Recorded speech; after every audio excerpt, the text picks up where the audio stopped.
Hey guys, welcome back to Intelligent Faith 315. My name is Pastor Jay, your host here on the website, produce a lot of the content. It's good to have you with us. If you are watching this on the YouTube channel, do encourage you to just open up another window in your browser or on your iPhone or your iPad, whatever you're watching this on, and go check out our mother website, intelligentfaith315.com. What you're looking at on the YouTube channel is simply the video content that we have. It's actually just my video content, but there's scores and scores of other videos, actually guys who are a lot more intelligent than I am, that we post on our website, but here you're only going to see my video content pretty much. So do encourage you to go over to our mother website, Intelligent Faith 315. You'll get a chance to see other video content, articles, links, a lot of other great resources, PDFs, audio files you can download. That's our mother website. And of course, the reason for Intelligent Faith 315 is to present good, logical, reasonable, persuasive evidence for the Christian faith and worldview that does exist. So just that's the purpose for our website, and we're glad that you've joined us, whether you're a skeptic, a seeker, or a saint. We're glad that you're here. Do encourage you, however, if you are on the YouTube channel, to go over to intelligentfaith315.com and check out our website. If you have any questions, of course, or anything like that, you can type those in the there's a question sheet on the lower right-hand side of the website. You can follow us. You can like us on Twitter, Facebook, etc. Do encourage you to do that. Also, if you are a Christian watching this right now, I want to recommend a resource to you. We do this from time to time. I'm just going to hold this up so you can see it. This is the Apologetic Study Bible. This has been out for a couple of years now. It's put out by Holman Christian Standard Bible Publishers, and it's a really, really great resource. And the Apologetic Study Bible, it has really good commentary in it, some really good introductory notes at the beginning of every book of the Bible, Old and New Testament, of course. It's really, really good. But, of course, since it's an apologetic study Bible, it has some really great resources pertaining to apologists and apologetic content and questions. So there's about 10 different biographical sketches of famous apologists of the Christian faith, ancient and modern. There's some charts and graphs in the back about manuscript evidence, really important events in the history of the church apologetically. And then one of the most interesting features of this is about 100 or so apologetic articles from the greatest Christian thinkers that we have today. And the central primary apologetic questions are addressed in this volume. Everything from euthanasia to abortion to the existence of moral values. Why is there anything that exists at all? Has science eliminated God? Philosophical questions, historical, archaeological, all kinds of interesting stuff. So do encourage you to get this and check it out if you are a Christian and you're getting blessed by our website. You can pick it up for $25 to maybe $40 depending on where you do your shopping, whether it's on Amazon.com or some other publisher. I got that for $39.99 at a bookstore. So do encourage you to check that out, and also do encourage you to keep your eyes and ears peeled for a new video series that we're going to be doing, and it's going to be based off of the articles that are in the Apologetic Study Bible related to the various apologetic topics. So we're just going to be reading through the articles, commenting on them, and just producing some extra video content for that. So do encourage you to keep your eyes and ears peeled for that. Well, we're going to be continuing on today in our series that we started some time ago, Good Arguments for God's Existence.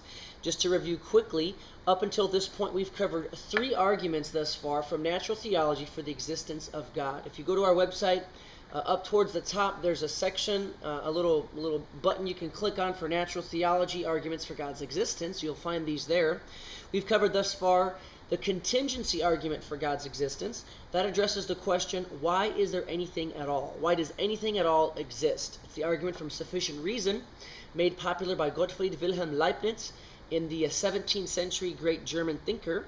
So do encourage you to check out that cosmological argument from contingency. We also covered another cosmological argument known as the Kalam. This was made popular in ancient days by Al-Ghazali, an 11th century Islamic theologian, and also St. Bonaventure, a Christian thinker. But in more modern days, it's been popularized by Dr. William Lane Craig, J.P. Moreland, and other guys.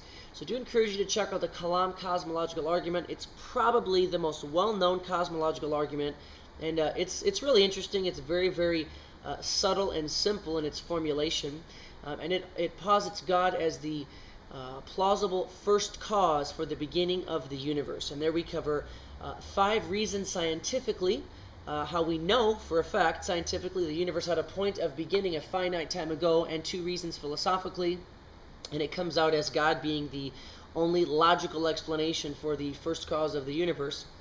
So that's Kalam cosmological argument. And then we also covered one moral argument, also known as the axiological argument, that the only sufficient grounding and foundation for the existence of objective moral values in the universe is God himself. If there is at least one objective moral value in the universe, such as it's always wrong to eat and torture little babies for fun, then God exists. And he's the only logical explanation for the grounding of such objective moral values. So do encourage you to check out those three: the cosmological argument from contingency, from Kalam, and then the moral argument under the tab at the top of the website under Natural Theology. Okay, good arguments for God's existence. Or of course you could just scroll down through our library on YouTube channel and you could find those as well. I think each of those arguments has about 3 or 4 parts.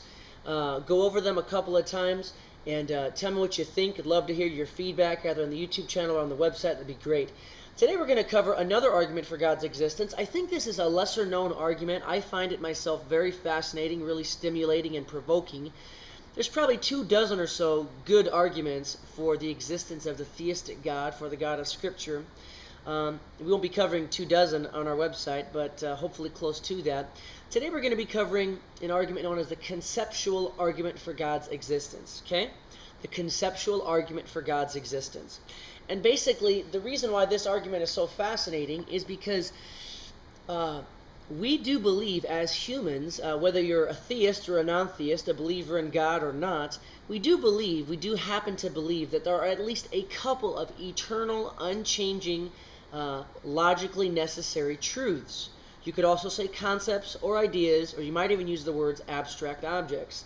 And if that is true, then what we have to do is we have to try to figure out what is the sufficient grounding or a sufficient foundation for these eternal truths. So let me just read through the different premises of the argument, and we'll go through it step by step, and we'll discuss and see if the premises make sense, and then we'll arrive at the conclusion. So premise number 1 could be formulated something like this. There's many different ways to formulate the conceptual argument. I'm just giving you one example. I'm sure you could find some different ones, perhaps a lot better, but this is just kind of a go at the conceptual argument at a basic level. Premise number 1, there exist eternal, necessary, immutable truths. Okay? You could also call these concepts, ideas, or abstract objects. You could substitute those for that word truths there. There exist eternal, necessary, immutable truths. That's premise number 1. Premise number 2, these truths either exist independently, are grounded by finite minds, or are grounded by an omniscient, eternal, unchanging, immutable divine mind. Okay, those seem to be the 3 options that exist for these eternal truths. They're either grounded by finite minds, namely humans, they exist independently in and of themselves, or they are grounded by an omniscient, eternal, unchanging, immutable divine mind. Premise number 3, these truths are not grounded by finite human minds. Premise number 4, these truths do not exist independently in and of themselves. Conclusion, therefore, they are grounded by an omniscient, eternal, unchanging, immutable, divine mind. Of course, we mean God when we say that. So let's just go through this premise by premise, and you can think it through yourself. I encourage you to write these premises down. If you're listening to this on your iPad or iPhone, you can open up your little note app and type some of this stuff out for some further research and further investigation.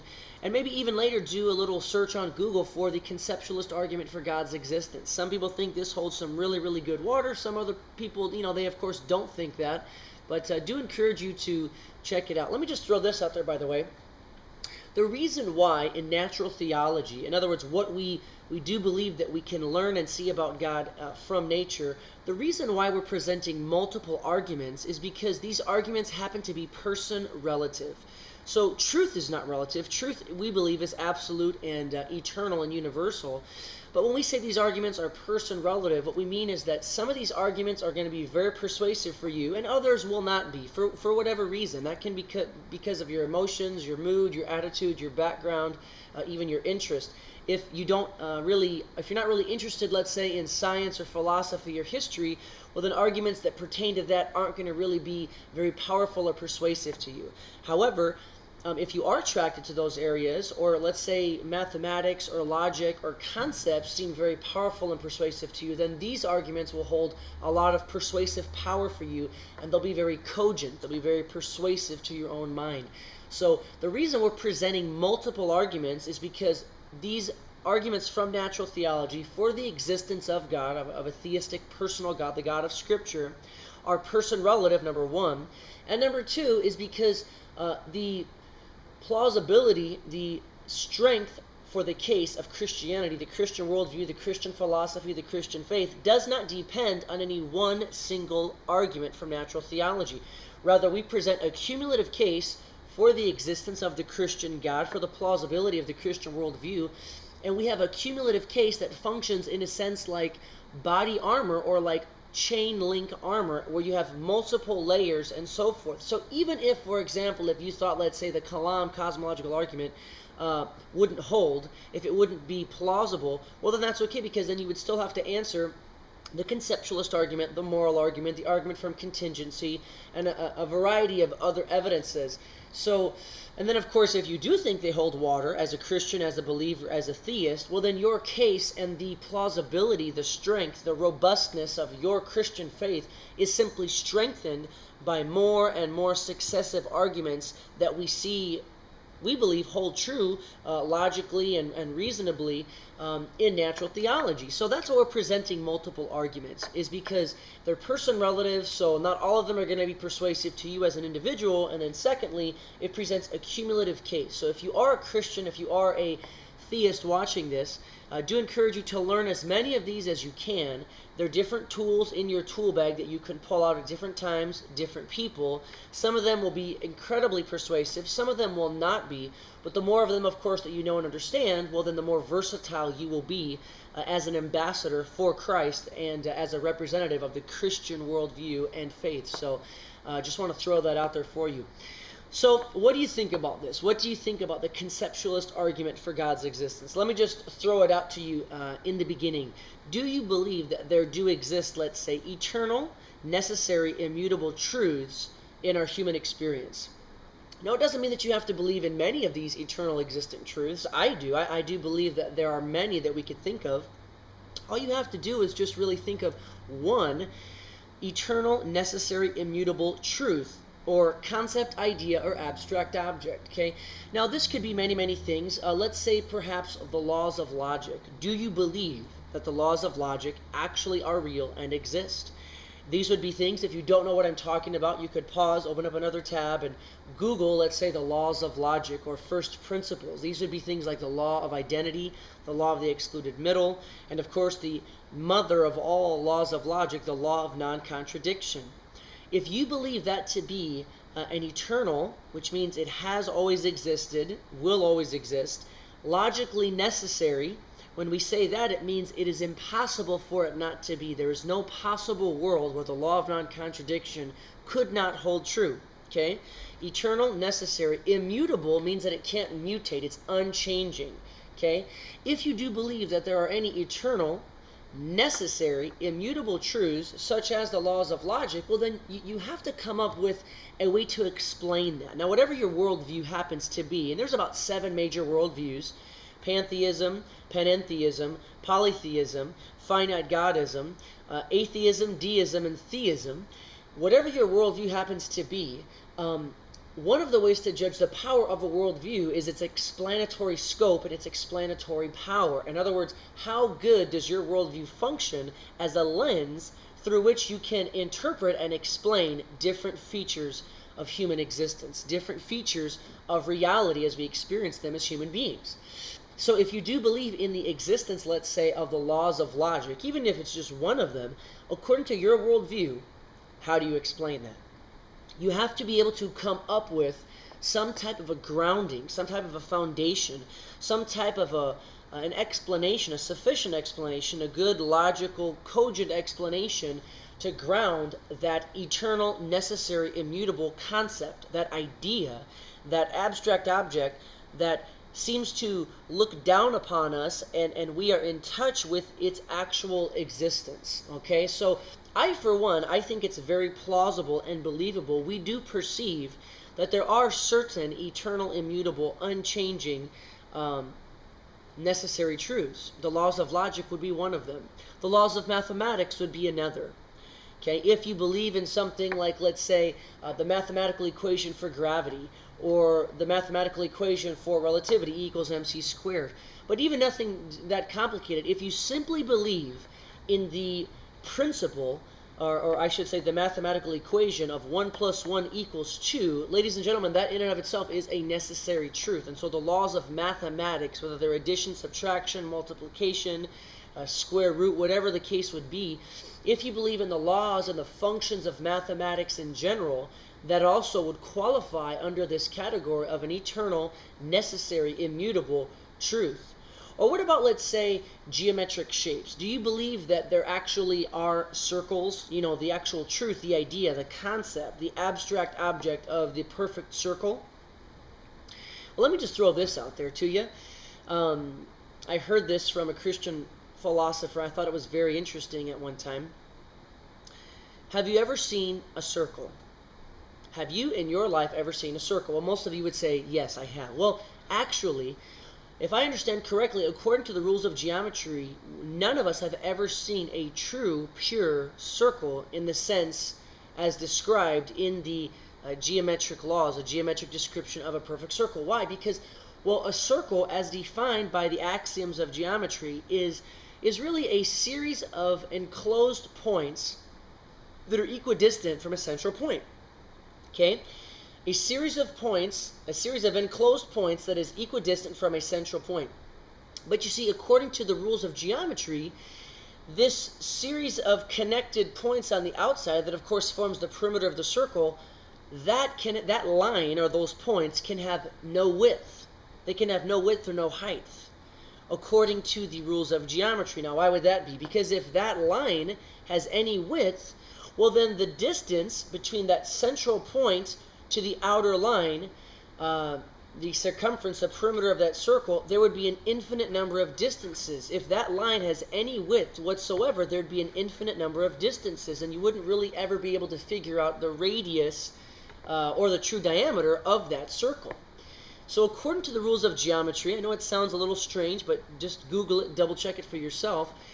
This outer line, this perimeter line of the circle, it can have no actual width or height. Question: in our human experience, when someone draws a circle, or you see a circle represented on a blackboard, a chalkboard, a dry erase board, does the line, this outer line, the perimeter of the circle, does it have any width? Yes, it does. And sometimes it even has height. If you draw it with a pen on a paper, there's 3 dimensions going on there. And so, of course, it does even have a little bit of height. And so, really, though that is a representation of a circle, it is not a true circle according to the rules of geometry. Okay? It's a representation of a circle. It is a, what's the word I'm looking for? It's close to representative. Anyway, it's a symbolic representation of it, but it's not a truly pure circle according to the rules of geometry. However, you have in your mind, in your understanding, as most humans do, what a circle really does look like. So, of course, you've never actually seen one, but yet why are you able to envision, imagine, and just cognitively or intellectually share and partake in this idea of a circle? Well, because we do believe that geometric shapes fit into this category of eternal, necessary, immutable truths. So that's interesting. Or, if you don't like that example, how about the number 1? How many ways on paper, on a dry erase board, could you actually represent or express the number 1?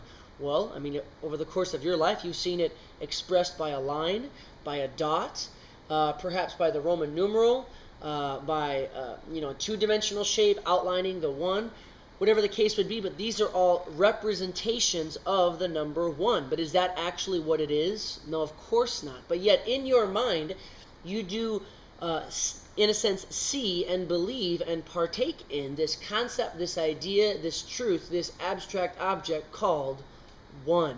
And this is what we're getting at. And so if we actually think about it, a lot of objects would qualify into this.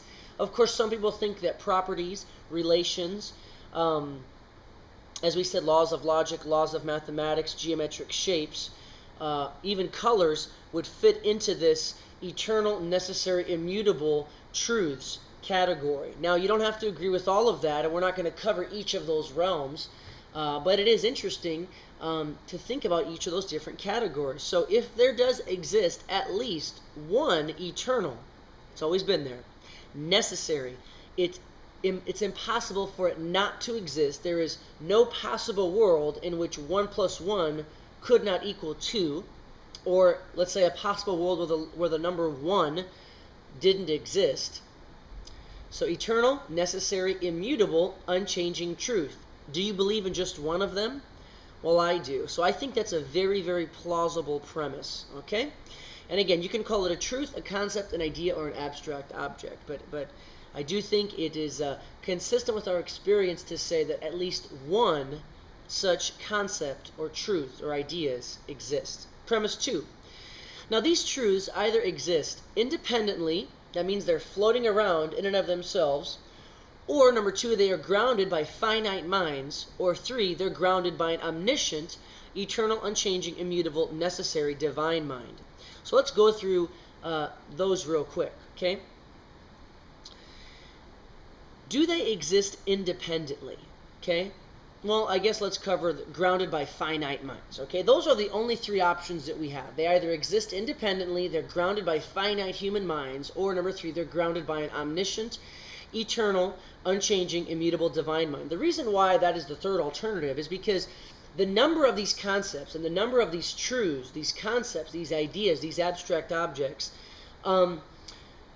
is just about infinite, we would say. The absolute scope and number of these abstract objects and truths and concepts and ideas would necessitate something like an omniscient mind, okay? Because there just is so many. Some would say they're potentially infinite. Some would say they're actually infinite. I suppose that's a matter up for debate. But either way, it seems that it would definitely qualify under omniscience, because the definition, of course, of omniscience is a mind that knows every and all true concepts and ideas, knows and believes every and only true concept and idea. So it would be an omniscient, it would be a mind, because we do believe that these concepts, these ideas, these truths proceed forth from minds. It would be eternal, because if these concepts are eternal, it would necessitate an eternal mind. The mind itself would have to be unchanging, since the concepts themselves are immutable and unchanging. And it would also have to be a necessary divine mind, because, well, the truths and concepts and ideas themselves are necessary. It's impossible for them to not exist, so that would necessitate a necessary mind. So, omniscient, eternal, unchanging, immutable, necessary mind. So let's go through some of the alternatives. Premise number 3. These truths are not grounded by finite minds. It seems that that premise would be true. Why? Well, because the number 1 exists whether it's in my mind or not. The concept, that truth, that abstract object, the idea of 1, the numeral 1 or 2 or 777 or 1 plus 1 equals 2, or the geometric shape of a sphere or a triangle, or the laws of logic, these concepts and ideas and truths exist not based solely in my mind. Now, what if we get a couple of finite minds together? Does that get us a sufficient grounding for these abstract concepts and ideas? No. What if we get all human finite minds throughout history together? Is that a sufficient grounding or explanation for these concepts, ideas, truths, abstract objects? No. It seems that human minds aren't sufficient to explain or ground sufficiently these concepts or ideas. So we didn't invent these concepts, we simply discover them. We don't formulate and come up with the laws of logic or come up with the laws of mathematics. We don't invent them, we have simply discovered them. So it seems to me that premise number 3, these truths are not grounded by finite minds, holds true. We are not a sufficient explanation for the existence of these objects. We didn't originate them, we didn't invent them, we simply stumbled upon and discovered them. Therefore, we are not a sufficient grounding for these eternal, necessary, immutable truths. We ourselves are not eternal. We are not necessary. We are not immutable. Therefore, how could we ever be the grounding of such truths or ideas? Premise number 3 seems to hold water. These truths are not grounded by finite minds. That's a plausible premise to believe. Premise number 4, these truths do not exist in and of themselves independently. Now this, of course, is what Plato believed according to his theory of the forms. And if you haven't ever read Plato, I do encourage you to check that out. But in other words, Plato thought that the number 1, for example, or the number 7, in the higher world, this world of the forms, there was a pure, unchanging, independently existing thing called one, in a sense, floating around. And it was eternal, it was immutable, it was unchanging, and it was necessary. And so, unless you believe in that actual Platonic idea to where there is an actual abstract object that in some higher world, some other world, exists and floats around with its own independent, eternal, immutable, necessary existence, unless you believe that, then you would agree with me with premise number 4, that these truths, these concepts, these ideas, these abstract objects, don't have their own independent existence in the sense that they exist in and of themselves eternally in some other world, dimension, some other form like that, outside of any need for being sustained by a mind, that they would exist outside of any type of a mind, eternally, independently, immutably, necessarily, forever. Do you believe that? I don't believe that. That doesn't seem to me to be very coherent. There's no proof for that. That doesn't seem a very plausible idea to me. So for me, premise number 4 seems to be true, that these truths don't exist independently. Well, as we said, if premise 3 and premise 4 are true, that these truths are not grounded by finite minds, premise 4, these truths don't exist independently of any mind, well, then it would seem the only option left open to us would be the other alternative. So therefore, point 5, our conclusion, therefore, they are grounded. These concepts, these ideas, these abstract objects, these truths are grounded by an omniscient, eternal, immutable, necessary mind. Omniscient mind, in other words, knowing all of them, because that's what it would take for the scope and the number of such truths, concepts, ideas, and abstract objects. It would have to be what we would call an omniscient mind. It would be a mind because this is the place where concepts, ideas are issued from, is from a mind. All of the concepts, ideas, and truths that we know of, they proceed forth from minds, and they are entertained and understood through a mind. So our minds cannot be the explanation for it. They don't exist independently of a mind. Therefore, because of the scope of them and the complexity of them, and of course there's probably a potentially or actually infinite number of truths, concepts, abstract objects that we're not even aware of yet, it would necessitate a mind, but that also is omniscient. Also, this mind would have to be eternal, because if these concepts themselves are eternal, then the mind, of course, itself would have to be eternal. And of course, what's the alternative to that? That there would have been a time or a moment, a state of affairs where the number 1 didn't exist?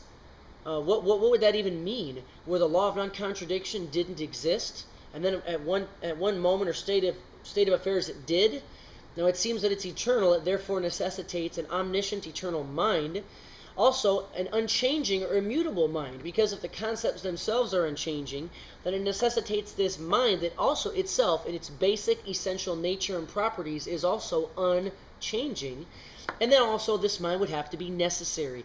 Since the truths themselves are necessary, it's impossible for them to not exist. Another way to say that is there's no possible world in which they couldn't exist, and the mind itself would have to be a necessary mind. And so therefore we have, simply by understanding the existence, that there are in our experience eternal, necessary, immutable, necessary truths, or you could say concepts, ideas, or abstract objects. This necessitates also the existence of an omniscient mind that is eternal and immutable and necessary. And of course by that we mean God. So I do encourage you to go through these premises again. In our formulation of this, we have about 4 premises, 1 conclusion. And if the conceptual argument holds true, it posits the existence of a logically necessary, eternal, immutable divine mind. And of course, this is God. So that's interesting. It is a fascinating argument to consider. Hope you can listen to this again. Write some of the premises down, work through it yourself, do some further research on the conceptual argument for God's existence. I think it holds water. Whether you're thinking about the number 1, a geometric shape, the mathematical laws, mathematical equations, propositions, or just the laws of logic themselves, these eternal, unchanging, necessary, immutable truths must be anchored somewhere. They don't exist independently in and of themselves. They certainly are not anchored in finite human minds. Therefore, it would seem that they need to be anchored in an omniscient, eternal, necessary, immutable, unchanging mind, who we call God. So I encourage you to think about that. Look forward to talking with you next time. Encourage you to check out the rest of our videos on the YouTube channel, or go over to Intelligent Faith 315 and check out our other resources. Okay? See you next time. Until then, have an intelligent faith.